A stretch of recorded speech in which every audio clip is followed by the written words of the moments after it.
Welcome to the Billboard Mastery Podcast, where you will learn the correct way to identify, evaluate, negotiate, perform due diligence on, select the construction type, build, rent the ad space, and operate billboard signs.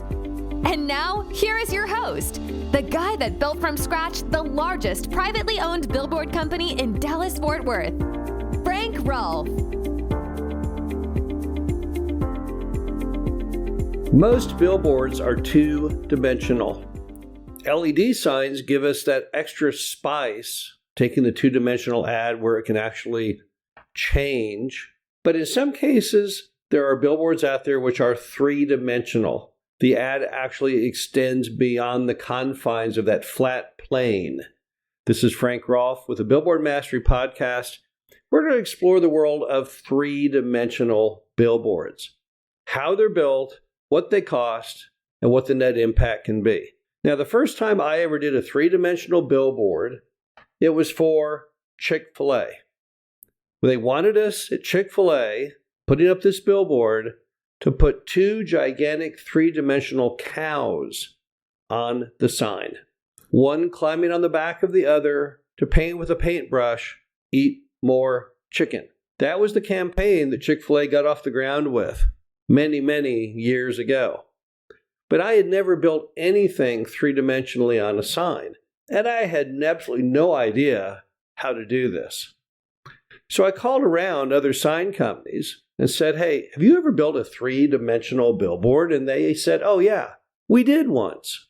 There was maybe a baseball for a baseball team, a football for an NFL team, and they all gave me the same name and number to call to try and build a three-dimensional billboard. So I reached this person. They were down in Austin, and I said, look, I'm building a billboard for Chick-fil-A, and they want me to attach to the sign face two giant cows. How do we do that? And the guy said, well, I can do that, but it's going to be really expensive. And that's the first thing you have to know about three-dimensional billboards is they're incredibly expensive. I'm not talking hundreds of dollars.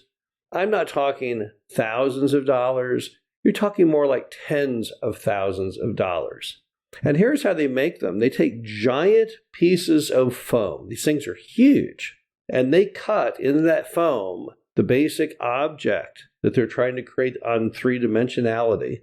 And it's very crude. If you look at them up close, it looks very amateurish. But they slice these giant blocks down. They effectively sculpt them with saws, till in this case they resembled a cow.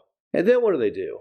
They take that and they cover it with basically what is effectively paper mache to give it a hard outer coating, or they can also spray it with fiberglass to get that hard outer coating, and then they paint it. And they're very crude. When you see them up close, you'll say, oh my gosh, I can't believe that we spent thousands and thousands of dollars on this very crude yet giant creation. But when you put them up on the sign and you're looking at that sign from 500 feet or 1,000 feet or 2,000 feet back, they don't look that bad at all. So the first thing about these things is they're very expensive. The next thing is that they do look very crude, but it's not something you can do yourself. Don't get the idea, well, these are so crude, I can go buy the parts and do it myself. There's no chance you can. They're also very expensive to hang on the sign, obviously, because you're adding an entirely different world of wind load. Signs traditionally only have wind load issues when the wind hits them from the front or rear of the ad face. But in this case, a glancing blow, wind going down the side of the ad face, could have catastrophic consequences. So these things are not easy to do. And that's why you see so few of them out there. And that's the reason that people do them, because you do see so few of them out there.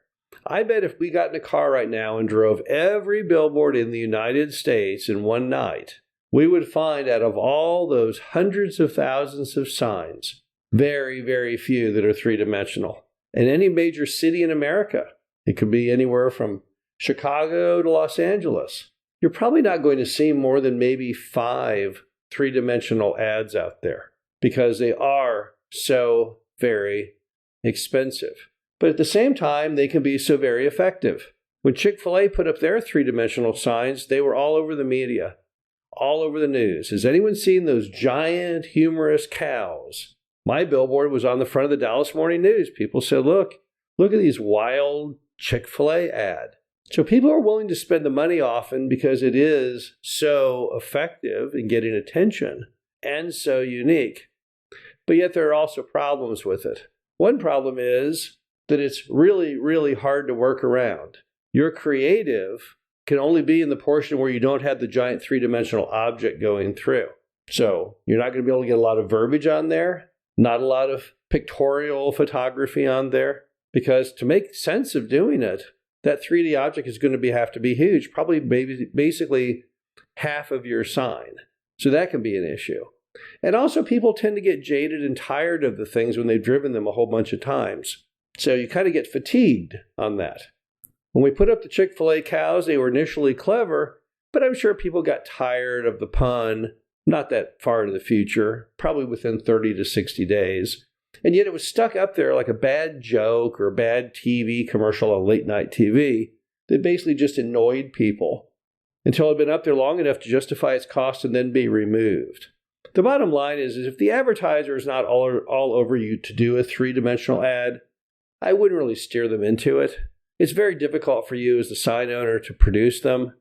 They're very expensive. I really question their effectiveness, but they are one more item in the arsenal of creative thought that any advertiser may want to get out and use. This is Frank Rolfe, the Billboard Mastery Podcast. Hope you enjoyed this. Talk to you again soon. Thank you for listening to the Billboard Mastery Podcast. Be sure to visit us at www.billboardmastery.com. where you can find past episodes of this show, plus an array of information to help you successfully build, buy, and operate billboard signs.